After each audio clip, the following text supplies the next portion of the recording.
We begin this hour with breaking news from northern Israel, where the death toll has now risen to at least 44 after what appears to have been a stampede at a religious festival. Dozens more have been rushed to area hospitals, with at least 20 reported to be in critical condition. Officials said 100,000 mostly ultra-Orthodox Jews had gathered to celebrate the Lag BaOmer holiday on Mount Meron. Those who were there saw this normally festive holiday turn to tragedy. We were standing and waiting for our friends. We were going to go inside for the dancing and stuff. And all of a sudden we saw paramedics from Madden, whatever, running by, like mid-CPR on kids. And then one after the other started coming on, ambulances. Then we understood, like, something's going on here. And we just went to the side as the ambulances were driving in and out. And we waited until we were able to slowly get out. For the very latest, CNN Today's Cold is with us now by phone from the scene on Mount Meron. Let's bring us up to date. What's the latest? So this situation, very tragic situation on this mountain. Tens of thousands, not hundreds of thousands of ultra-Orthodox participate in these festivities for a holiday called Lag BaOmer. This takes place, they were gathered at the tomb of an ancient rabbi. It's supposed to be very festive, lots of singing, lots of dancing. But as you can see from some of these images, it was very crowded as well. And some sort of stampede, some sort of crush of people took place on what may have been some sort of flight upstairs. And as a result, we're getting these really tragic numbers of 44 dead, at least 100 injured. Now, we are near the mountain right now, heading towards the tomb. And you're just seeing bus after bus, tour bus after tour bus heading towards the scene, because there are still thousands of people that need to be taken away from this mountain. We are seeing people literally walking along the sides of the highway as they are trying to leave this area, because normally this festival would continue through the night, would continue into today, but they are taking people away from the mountain because of this tragedy. The vice president of one of the volunteer emergency services, United Hatzalah, called it one of the worst tragedies that he had ever experienced. Authorities are still trying to work out details on exactly what happened, why, and how, because this event, this festival, takes place every year with many people, tens of thousands, if not up to 100,000 people. So clearly something different happened here, something changed.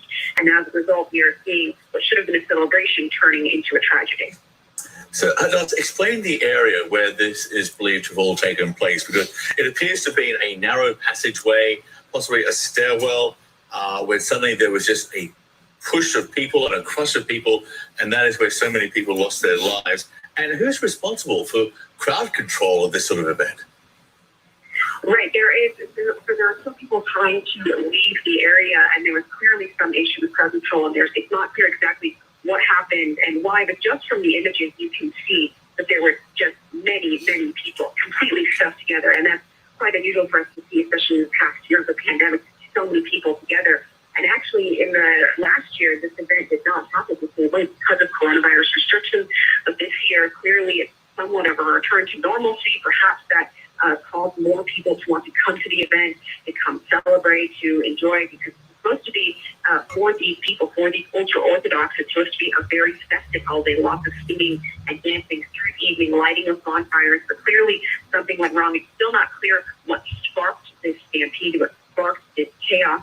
But right now, what we are seeing is people trying to leave the mountain. Many, many tour buses going by. And we are also seeing on social media calls from families seeking information on their loved ones. Obviously, the cell service was very difficult with the crowds of people. And some of the ultra-Orthodox might not have cell phones as well. And so we're seeing postings online, families posting pictures of their loved ones, seeking any sort of information about them, because the situation is still developing. People are still leaving this mountainside as the morning breaks here. Hadas, thank you. Hadas Gold there with the very latest on the line from Mount Meron in northern. All right, so I started early, got a lot of stuff to cover this morning. I know we covered yesterday the religious festival in India spreading the virus on the subcontinent. And I saw this story about Israel and a religious festival that just left people dead. And in a narrow space, it seems like the narrow space had something to do with bottlenecking people, creating an environment where people are just going to just die from being trampled on, it looks like. Religious festivals, I don't know. I don't know. I'm happy I'm an atheist. That's what I'm going to say right now. Happy I'm an atheist. I'm not going to a religious festival. I don't have to rely on God for crowd control. That's what. Hey, everyone. How's it going? Andy Hall. This is the Disappointed Cat Morning Show. What are we covering today? We're going to cover a whole bunch of great things. Let me just say this. I saw the Skeptical Inquirer on the event on Facebook last night. I got a little bit to say about that. We're going to talk about a skeleton story, and somehow that has to do with racism, because this is the United States of America, and we can make any story just a little bit racist just because we're America. CVS offering mental health services. I don't even know what I wrote down. Mosquitos. We're going to talk about mosquitoes. I don't know if Brainbug is in the chat, but I'd like to see what his input is about the mosquito story we're going to cover after the halftime show. And vaccine skeptics. What's going on with vaccine skeptics? A new study tells us what we already know. Vaccine skepticism, at least here on this channel, vaccine skepticism doesn't really have to do with knowing. It's more about feeling. It's about what tribe you're in. All right, so before we ease into, I mean, that was a hard start there with that story about that disaster in Israel. But now let's try to do something a little bit funny before we dive back in.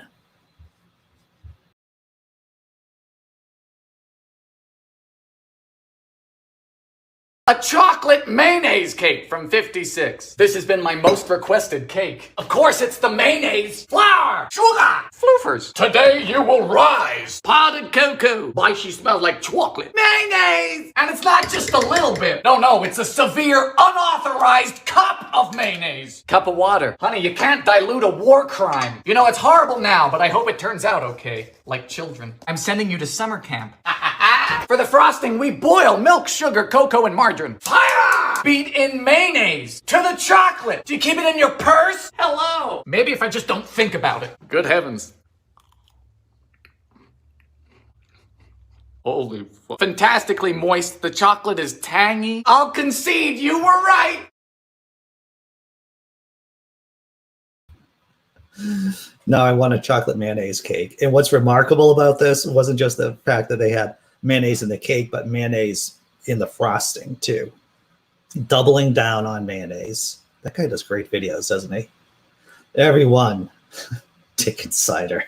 For those of you who weren't here for the after party after show, you may not, and if you're in the chat, you may have no idea what Dick Insider is, but you're smart. You'll figure this out.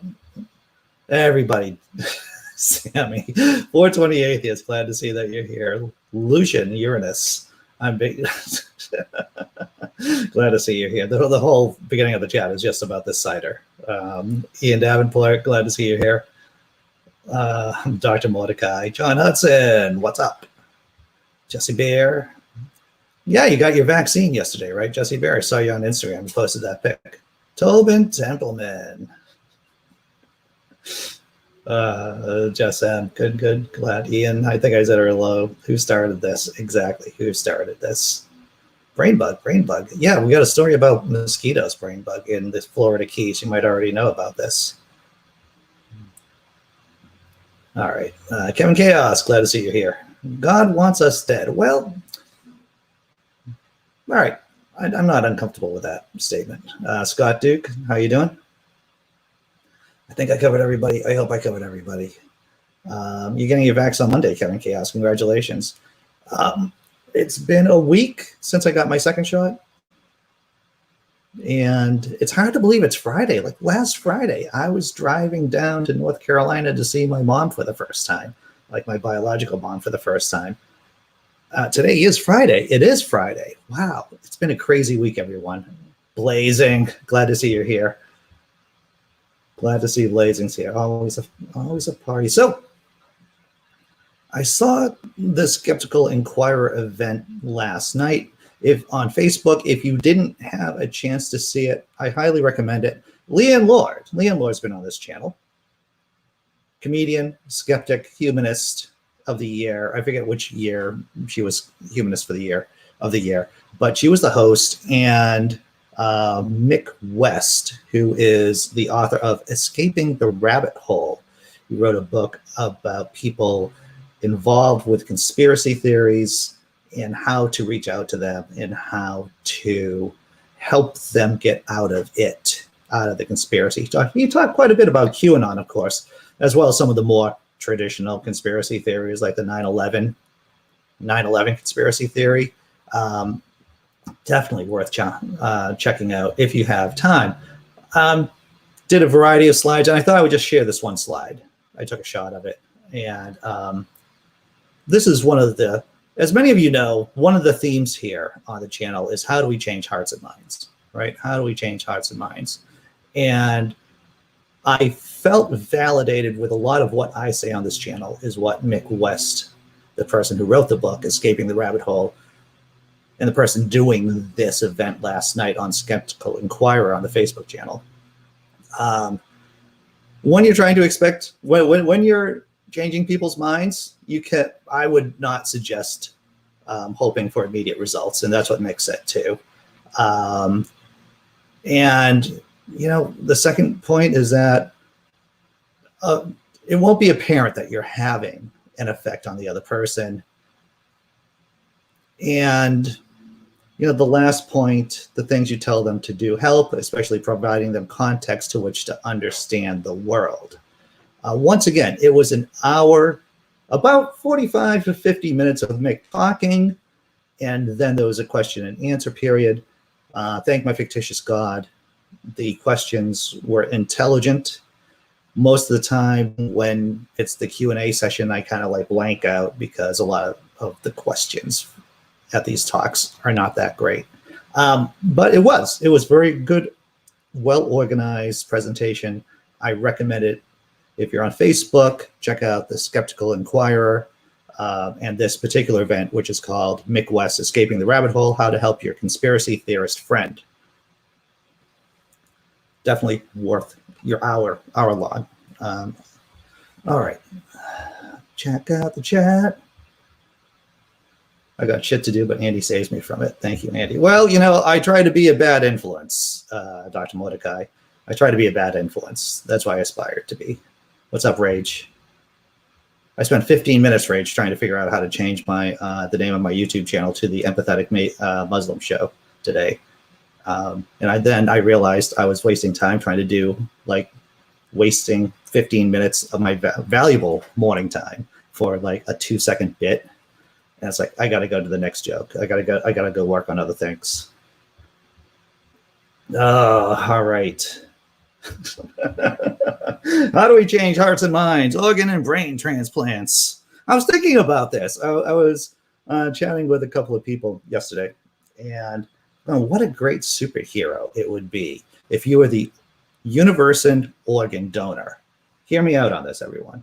Your superpower as this superhero would be your one power, which would be awesome. I'm just saying this again, is that you would be able to donate parts of your own body to other people and then regrow them, regenerate them instantly for yourself. Maybe it would take some time, but I think universal organ donor would be maybe a great power person to have on your superhero team. That's all I'm saying. You need a kidney, they have a kidney. You need a lung, they have a lung. All right, that was just my rant about my newest concept for a superhero. All right, are we doing memes? I think we got to do memes. Cat memes? When you explain something 17 times and they still don't get it. Oh yeah. Yeah, I know that look. That's a cat look. Cat might have gotten into someone's edibles. That's what I think. This is a meteor crater in Arizona. Look how close it came to the visitor center here. That's a cognitive fallacy right there. That's a pretty big logical fallacy right there. Post hoc, ad hoc, something like that. Ergo hoc. I don't know. Off the top of my head, my Latin is rusty. My high school Latin, yeah, that's rusty. I thought this was a great meme right here. I might have shared this with you before. I'm not sure. After the second tab of LSD, Bert begins to read the text above him. Oh, Bert. Second tab of LSD will do it, huh? Oh, here it is, blazing. I don't think we will need that superhero within a few years. We have learned to build organs out of organic matter now. Yep, I know we do 3D print heart valves, and I know that kidneys are easier to create because it's basically a big filtration system, right?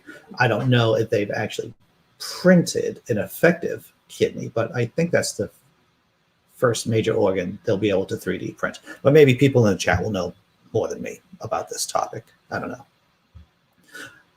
But right now, Blazing, you're not going to have a 3D printer always on hand in a combat situation. If your buddy has his arm blown off, this character, universal organ donor, would be able to take off his arm, plant it on the other person's arm, and things would be fine. All right. Let's go to the first story, right? So many things to cover this morning, everyone. And once again, we're doing the after party, after show at 10 o'clock, where you can come in, drop in, and talk about anything you really want to talk about. Oh, my freaking God. I heard this story on NPR the other day. And it's as soon as racism, right? Racism, white supremacy, you start learning about it, and you really do go down this weird thought process and institutional racism, and it manifests itself in so many odd ways. And here's an example of that. Ivy League colleges, apologize for a serious error in using bones of Black child for teaching. Princeton and University of Pennsylvania at center of storm over the use of the bones of the child killed by a police bombing in 1985. I'm going to give you a synopsis of this story because it's so crazy. Yes, a building was bombed full of civilians in 1985. Children died. Bones were taken from the remains. The parents were never told that their children's remains had been discovered. And then those bones were used by colleges for anatomy and physiology classes. All right, that's a very short synopsis. We're going to get into the story, but wow. 2 Ivy League universities at the center of a billowing storm. I don't know if I would use that word, billowing, as a writer. I don't like it. Over the use in an anthropology teaching of the bones. I guess it's an anthropology. I'm sorry. Teaching of the bones of an African-American child killed by Philadelphia police in 1985 have apologized for the serious error, promising to return the human remains to relatives who never consented to the practice. The pelvis and femur bones of an identified Black girl thought to be in her teens were revealed last week to have been used as props in an online anthropology course staged by Princeton and given by a professor from the University of Pennsylvania.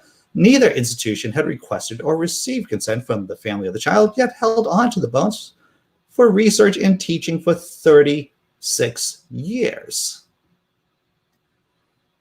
The now suspended course, Real Bones, Adventures in Forensic Anthropology, deployed as a case study the bones of the girl who is believed to have been 12 or 14 when she was killed in a fire in West Philly in May 1985. The inferno was started when Philadelphia police dropped an incendiary bomb on the roof of the headquarters of a Black liberation group, Black Back to Nature group, MOVE.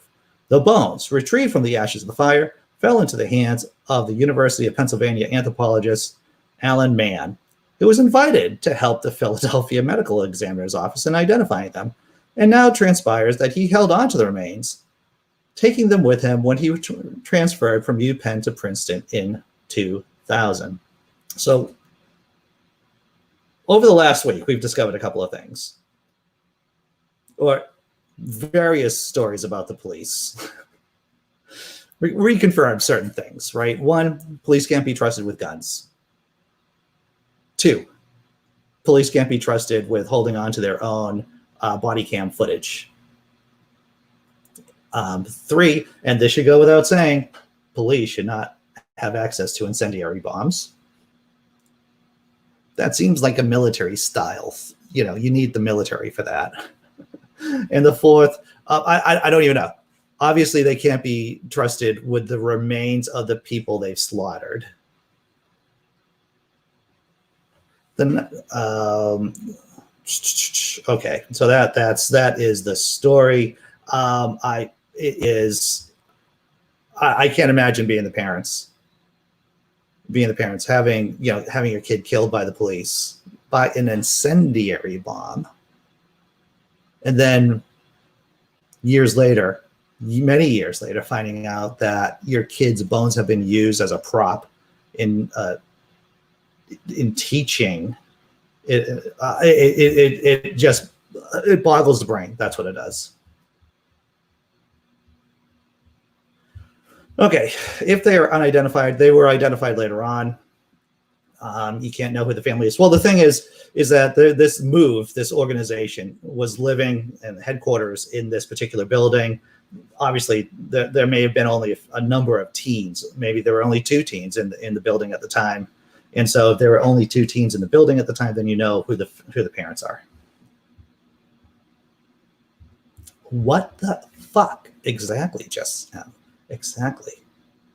Well, this is exactly what I thought too. This Professor Alan Mann, the one who was responsible for the bones, nothing about him in the story. Nothing about him in the NPR story either that I heard on the radio. And James Henry, glad to see you here, James Henry. Police should not be trusted. No, there needs to be someone watching the watchmen. There needs to be someone policing the police. Well, it was actually Alan Mann was entrusted with the bones, and then he brought them to the university, and then obviously they were possession is 9/10 of the law. They might have officially belonged. I don't think they were officially belonged to the university because he took them with him when he went from one university to another. Like Carson Products. Yeah, so that was a wow, blazing dwarf. This reminds me of a scene from Red Dwarf. A hologram gets corrupted data, and his right arm is loaded with. Okay, all right, yeah. All right, so crazy. You want to talk about a weird segue? So that was a horrible story. You want to feel better about something? You want to feel good? You want to do some Schadenfreude? Well, let's talk about Rudy Giuliani. Better yet, let's have someone else talk about Rudy Giuliani and the chaos that he is doing in the federal investigation. And now you get to see me play around with StreamYard and try to figure out exactly sharing this particular video. Here we go. Rudy Giuliani getting busted.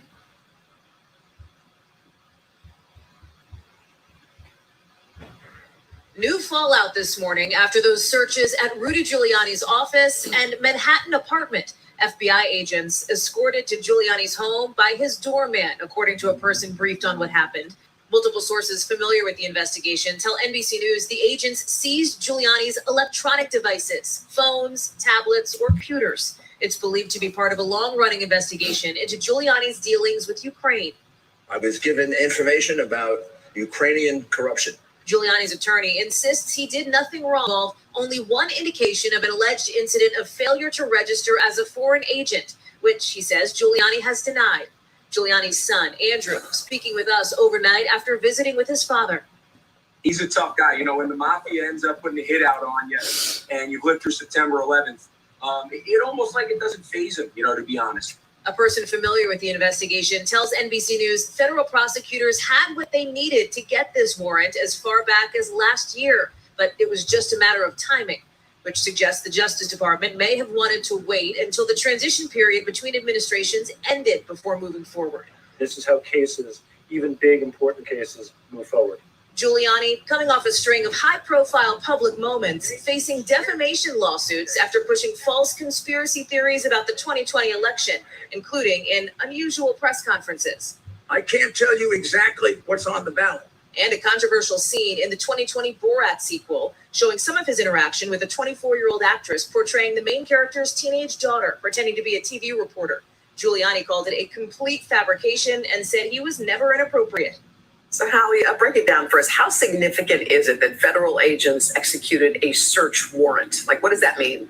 Yeah, so it's a good question, Hoda. And legal experts that I talked to say it means prosecutors met a certain required legal standard, right? Probable cause to believe that a crime has been committed. So it is a significant step. It signals the investigation is ramping up. It is also, Hoda, a pretty extraordinary development for somebody who, remember, used to be a U.S. attorney, was the former mayor of New York City, in addition to his longtime relationship with former President Donald Trump. He's one of New York's most high-profile figures, and now at the center of this high-profile investigation. All right, Hallie Jackson for us. Hallie, thank you. Hey, thanks for. So there you go, Rudy Giuliani in the trouble bubble. So Rainbow, going back to the earlier story about the child's bones used by Princeton, from the NPR story that I heard on the radio, Alan Mann knew that they were not donated, that they were supposed to be used for something about or investigating in the investigation of the bombing, of the firebombing of the MOVE headquarters. And you read about that, James Henry, talking about the last story that we covered. The family should be given damages, financial restitution. Oh, yes, Rudy Giuliani. James Henry. Yep. Did you see the picture of Rudy's kid? It's like they took the worst picture of Rudy's kid for the initial shot. And it's like, wow, that looks just like Eric Trump Jr. with this contorted face and everything. From Black Goose Sweat to Sweating Bullets now. Yeah, F you, Rudy. Right. Does the son have a huge head for his body? I don't know. I was really transfixed by the face, by the contorted face that they had on him. But he did remind me of Eric Trump, to tell you the truth. And you gotta love it that Rudy's son's like, hey, don't forget, he was that guy from 9/11 in New York City. And it's like, I think it's like Sylvester Stallone winning an Oscar for the first Rocky movie. I mean, yeah, you did good work back then, but everything else is kind of ruined your brand. Rudy Giuliani, indeed. Let's see. And so the conservatives going to be as upset about this as Hunter Biden? No. It's good to have some Schadenfreude gravy there, Sammy Jenkins. So there's nothing wrong with enjoying a bit of Schadenfreude when it comes to the downfall of Rudy Giuliani. Demolition Man was Mr. Stallone's. I saw Demolition Man, and I believe I saw it in the theater too. Wow, that's a confession I don't feel comfortable with. That's a confession I don't feel comfortable with. Halftime show already? Halftime show already. Let's do something funny.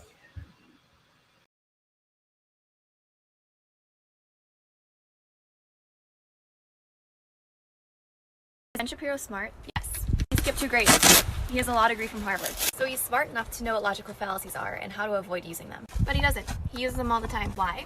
To promote ideas of white supremacy. One that he uses a lot is a straw man argument. That means that you misstate your opponent's argument and then you attack that version you've created. For example, if you said to me, wow, it's really hot outside today. And I said, oh, you think every day is hot? Well, yesterday it was cold, so you're an idiot. That would be a straw man argument. Ben often uses these arguments to dismiss overwhelming evidence of systemic racism. In one video, he says this. Pass on to their kids and grandkids. The basic assumption of this video is that if your grandparents are rich in the United States, this means that you are rich. Of course, no one's arguing that if you're poor, it's impossible to become rich. We're saying that I'm more likely to be in a better position if my grandparents could build wealth and yours couldn't. Ben knows that, but he continues to use the fallacy. Because he knows that if you dismiss all of these things, the only explanation for disparities like this is white supremacy. That white people are somehow smarter or better. Ben Shapiro knows that, he's appealing to that belief, and if you listen to him, you can do better.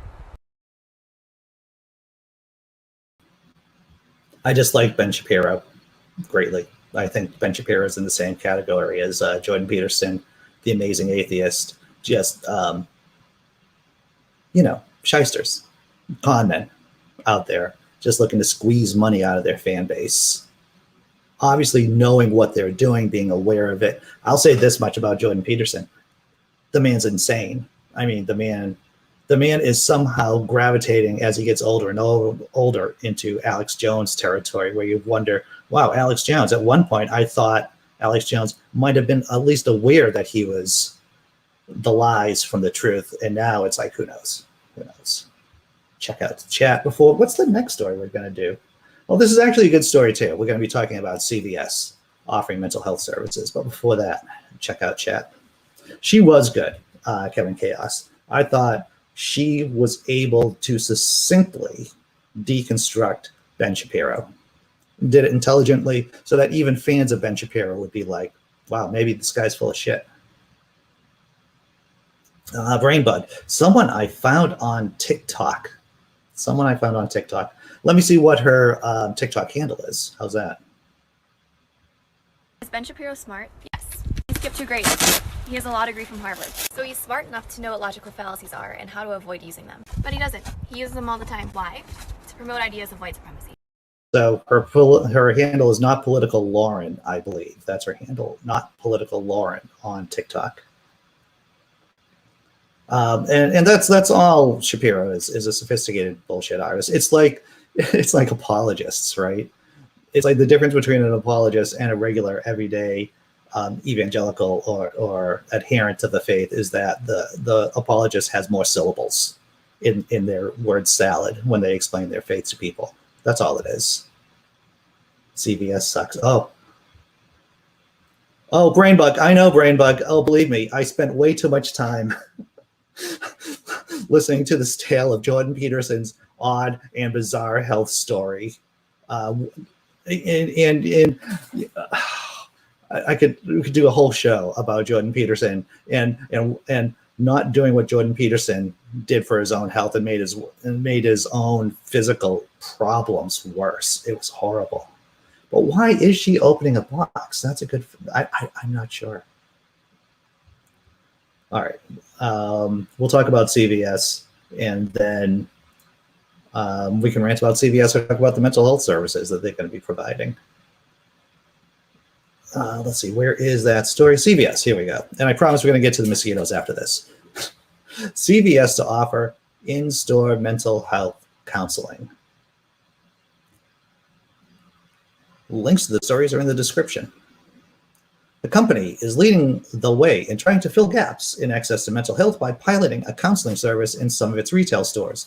And by negotiating with insurance companies to cover visits, it's also trying to reduce the costs of mental health care.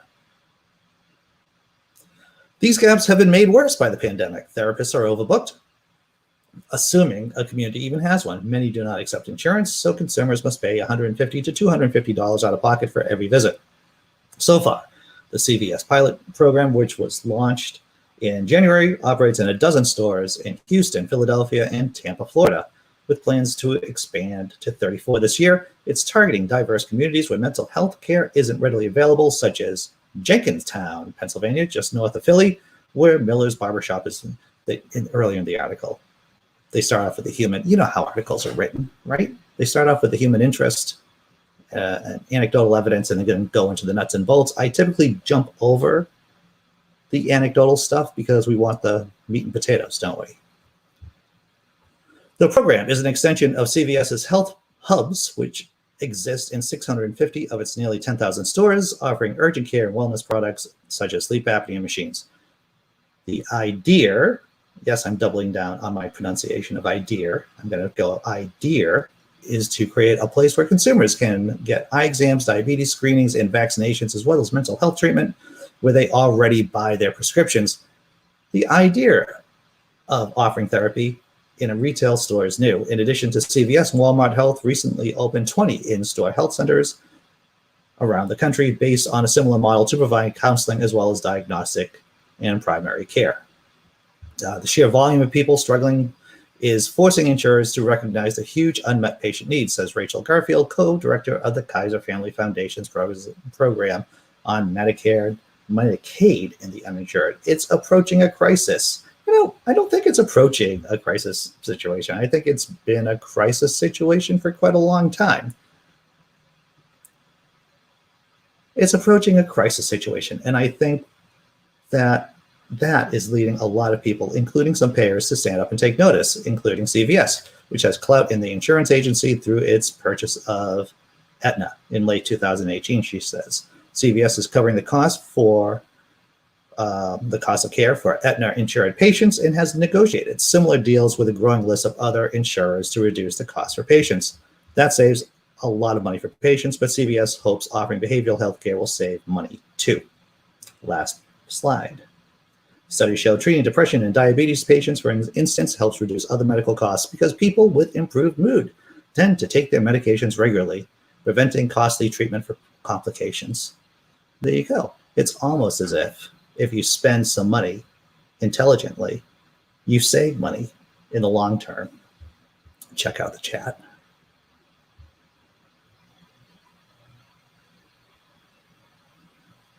Checking out the chat. Well, Scott, dude, that's a good point. Smart people can be logical, or they can use rhetoric to bamboozle people. It's really a case of compassion. That's what it is.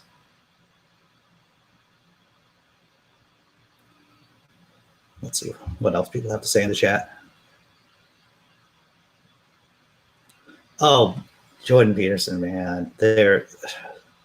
All right, maybe if we have time. If not, maybe in the after party, after show. I'm not talking about Dick Insider right now. You can't get me off track. Sorry for coughing in your ears.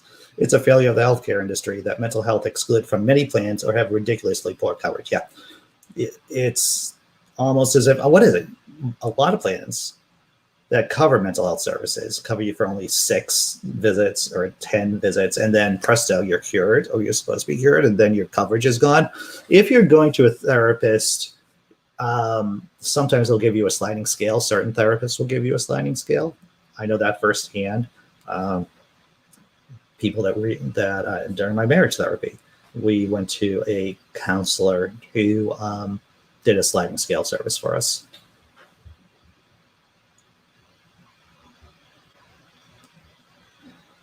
Well, that's it, Jesse Bear. Exactly. We lose 22 veterans a day, and it's been a crisis for a long time. It's mental health issues, which are caused by and exacerbated by the U.S. economic system, by systemic racism. It has been at crisis levels for a long time. All right. Yeah, so CVS. Regardless of how you feel about CVS, in case you need services, mental health services, then maybe CVS near you will be able to help you, or at least provide you with information about going or finding, a counselor, talking about medications. Because, the good thing about having a therapist in the store is that perhaps they can talk with a pharmacist about possible interactions with medications. That was also mentioned in the story too. All right, so what are we doing here? I want to talk about mosquitoes. Odd segue, just another odd segue here on the Disappointed Cat Morning Show. Did you see the thumbnail too for the Disappointed Cat Morning Show? I thought I got that spot on. The cat just like in mid-growl. Well, you're right about that. And here's the thing, Brainbug. And I totally agree with you. It is about the management of symptoms.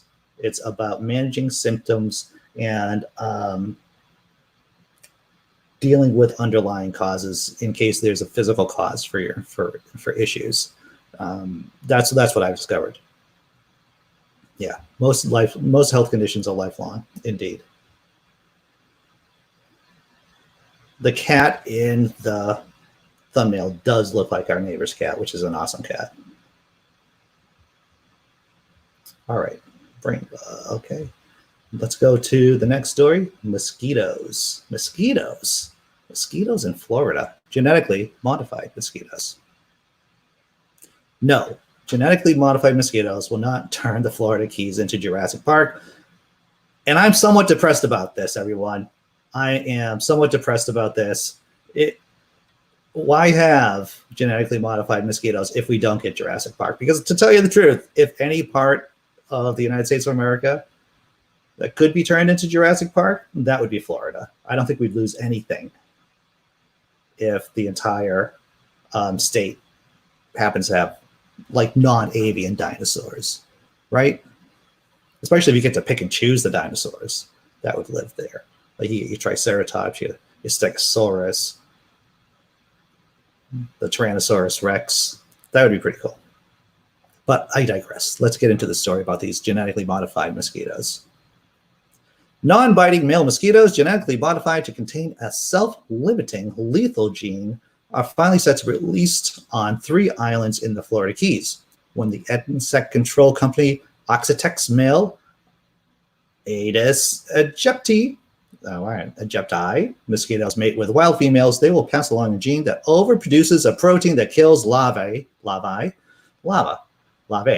before they mature into biting disease-carrying adults. This particular type of mosquito often carries Zika, chikungunya, and dengue fever viruses. Last year, 47 cases of locally acquired dengue fever were reported in the Florida Keys.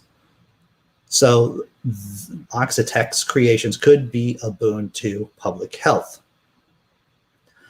A friend of mine had dengue fever. Funny story. A friend of mine was in sub-Saharan Africa, in Malawi, and digging wells for the Peace Corps. This is back in the day, back in the mid-90s. And he got dengue fever, malaria, and one other horrible disease all at the same time. Almost killed him. The plan is to allow 12,000 of the modified mosquito males to hatch each week for 12 weeks in 6 locations.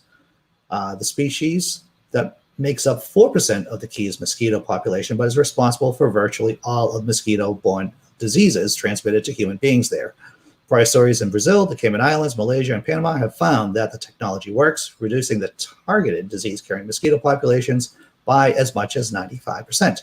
And since the larvae hatched in the wild will die before they mature, the modified mosquitoes do not persist in the wild.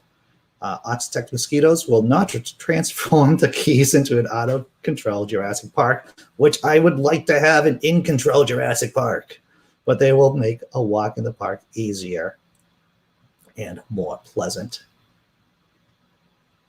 The plan is to allow, all right, so we already covered that. So yeah, I've heard that there is a similar program, once again in sub-Saharan Africa, to do something similar to this to control malaria. Because as many of you probably already know, that malaria kills a ton of people every year around the world. What I found interesting before I jump into the chat is that this species of mosquito only makes up 4% of the total mosquito population, but they carry a lot of the diseases. So obviously, well, I don't know, obviously, since I'm just a comedian, I just talk funny. Maybe I say smart, funny things occasionally. Sometimes I say smart things. I don't know. If it's only 4% of the population, how much damage could that be to the ecosystem? But I don't know. So if Rainbug's here in the chat, I'd like to see or hear what they have to say about it. All right, let's kick it back up here.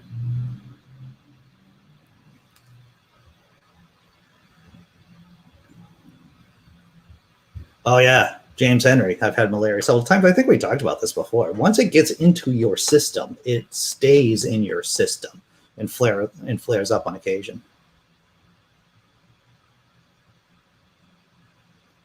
Oh, you went to school in Malawi? Yep. So, Drainbug, this is Cullen, which people complaining about them would be fine if they could shoot them and pose with their courses. Oh yeah.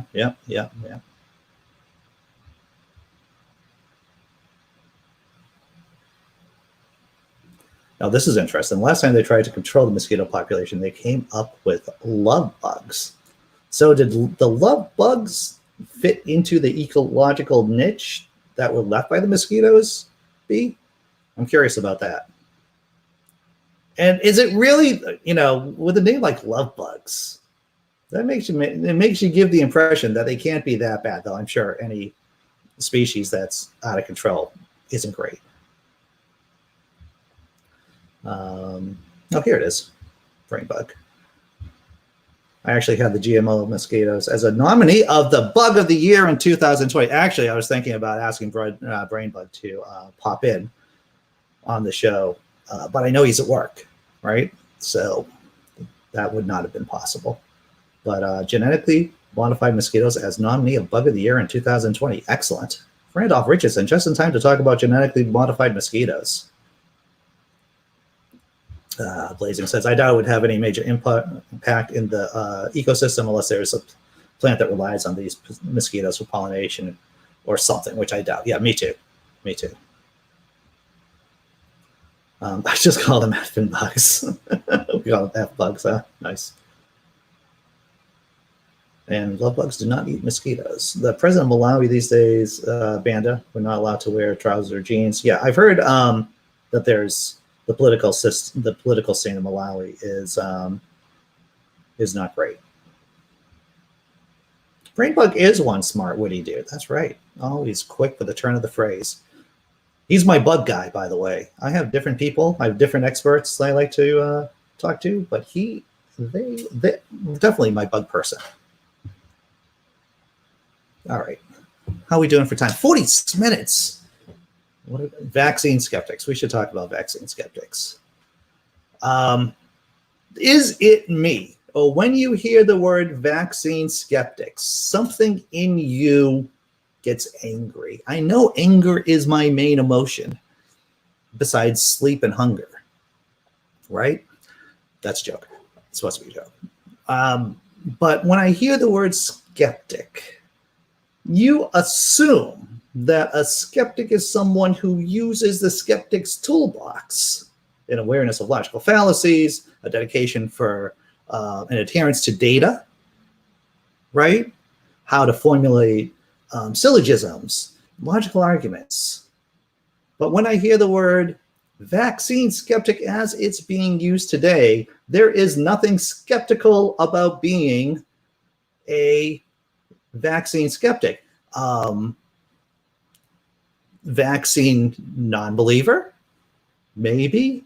But yeah, the term vaccine skeptic just rubs me raw. It rubs me raw. That's what it does. And it didn't work, B. Come on. Yes, Randolph Richardson. It is an oxymoron. Emphasis on the moron, I think. All right, let's take a look at the story. Once again, links to the story in the description, everyone. Where is that? Here we go. Vaccine skepticism was viewed as a knowledge problem. It's actually about gut beliefs. We talked about this yesterday. Rage mentioned this about how when we were growing up, it's all about gut feelings and about going with your gut. It turns out that's probably not a good idea. For years, scientists and doctors have treated vaccine skepticism as a knowledge problem. If patients were hesitant to get vaccinated, the thinking what they simply needed more information. Wah, wah, wrong. But as public health officials now work to convince Americans to get COVID-19 vaccines as quickly as possible, new social science research suggests that a set of deeply held beliefs is at the heart of many people's resistance, complicating efforts to bring the coronavirus out of under control. You just have to look at behavioral economics, because once upon a time, traditional economic models just assumed that people, consumers, were rational actors. We're not. Let's go on with the story. About 1/3 of U.S. adults are still resisting vaccines. Polling shows that Republicans make up a substantial part of that group. Given how deeply the country is divided by politics, it is perhaps not surprising that they have dug in, particularly with the Democrat in the White House. But political polarization is only part of the story. In recent years, public health researchers have teamed with social psychologists to look more deeply into the why behind vaccine hesitancy. They wanted to find out whether there was anything that vaccine skeptics had in common in order to better understand how to persuade them. So much to say, I could say right now, but I want to go on with the story. They borrowed a concept from social psychology, the idea that a small set of moral institutions form the foundations upon which complex moral worldviews are constructed, and applied to their study of vaccine skepticism. What they discovered was a clear set of psychological traits offering a new lens through which to understand vaccine skepticism. How about vaccine resistance? I'm going to go with resistance to the vaccine resistance, and potentially new tools for public health officials scrambling to try to persuade people to get vaccinated. Ulmer and the team of scientists found that skeptics were pretty much more likely than non-skeptics to have a highly developed sense for liberty, the rights of individuals, and will have less deference to those positions in power. Okay, so one of the things you find out, right? I've been working with people who have disabilities for the last 25 years or so. And this is directly related to this particular story, by the way. People who don't feel like they have control over their lives will find ways to exercise control in any way that they can. And sometimes that's maladaptive. If I have no other control over who I am in the universe, in my job, where I work, or where I live, then I will find strange ways, unhealthy ways of exercising control over, if nothing else, my own body. Skeptics were also twice as likely to care about the purity of their bodies and their minds. They disapprove of things they consider disgusting, and the mindset defies categorizations. It could be religious, halal or kosher, or entirely secular, like people who care deeply about toxins in foods or in the environment. Once again, talking about comedy, talking about conservatives versus liberals, one of the main demarcation lines between conservative Republicans and liberals is the disgust response. If you see someone going like this a lot, the universal facial sign for you, and it is a universal facial sign of disgust, they are more likely to be conservative. They probably also like knock-knock jokes and not a lot of abstract comedy either. And it turns out they're probably more resistant to getting the vaccine. Scientists have found similar patterns among vaccine resistors in Australia and Israel, and in a broad sample of vaccine-hesitant people in 24 countries in 2018. At the root of these moral institutions, these gut feelings, and they are very strong, said Jeff Hutzinger, a social psychologist at Loyola University Chicago, who studies emotion and decision-making and collaborated with Ulmer's team. It's very hard to override them with facts and information. You can't reason with them that way. You can't reason with them that way. Wow, it's like a bolt of lightning. And here's another thing, too, I want to point out, chat. Smart people, just as people Dunning-Kruger themselves, and I've said this is a theme here, just as people, the incompetent don't realize that they're incompetent because they're incompetent, a lot of people don't realize how smart they are because they're smart. And because of that, the corollary is that they don't understand dumb people. And when you try to live your life rationally, it's difficult to wrap your mind around people who don't. These qualities tend to predominate among conservatives, but they represent people with no politics at all. Kashim Delsbaugh, a warehouse worker in northeastern Pennsylvania, is neither conservative nor liberal. He does not consider himself political and has never voted. I'm sorry, sir. That's a political statement. Even if you don't vote, that is still a statement about complicity with the system. But that's a side point. But he is skeptical about vaccines, along with many institutions in American power. Yet, right. Delsbaugh, 26, has seen information online that a vaccine might harm his body. He is not sure what to make of it, but his faith in God gives him confidence. Whatever happens is God's will. There's little he can do to influence it. Manufacturers of the 3 vaccines provided for, we know it's safe. We know it's safe. So vaccine skepticism, it's almost as if just using facts will not get people to get vaccines. What will help? Giving them a freaking Krispy Kreme donut every year, incentivizing good behavior. There's something called I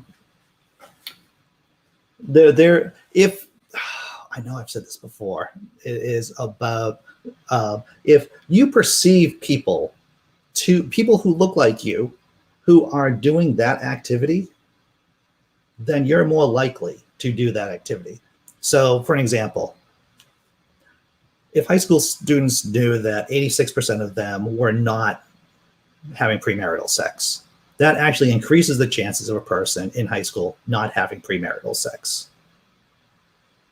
There are different ways of moving people's opinions and behavior without having to fact fuck them. And that's one of the problems with skeptics, is that there are definitely a tinge within skepticism, a group of skeptics who think that the only thing you need to do is do a really kick-ass debate, and that's going to change hearts and minds.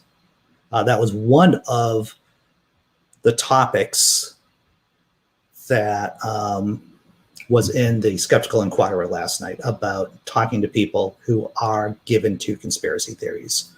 We covered that in the very beginning of the show today, so in case you want to learn more about it, I suggest you check that out. All right, 29 comments. I'm going to have to start talking to people. Here we go. No, hey, take care, B. All right, I'm going to scroll up and see what's what.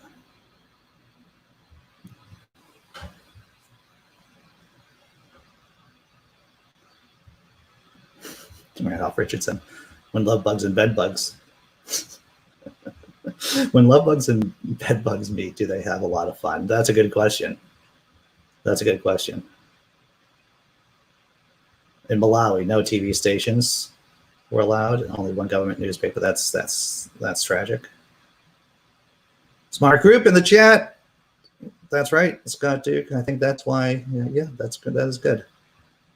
We did talk about Rudysaurus Rex. Yes, we did talk about Rudysaurus Rex, Sean, indeed. Vaccine skeptic. I freaking hate. See, I'm just rereading some of the old chats, and now I hate the term vaccine skeptic because it means something totally different. It changes the word skeptic. Vaccine ignorant. I like that, Jesse. Yeah. Oh, wait. Oh, Christ. It's like 57 minutes. All right. The after party after show starts in 2.5 minutes.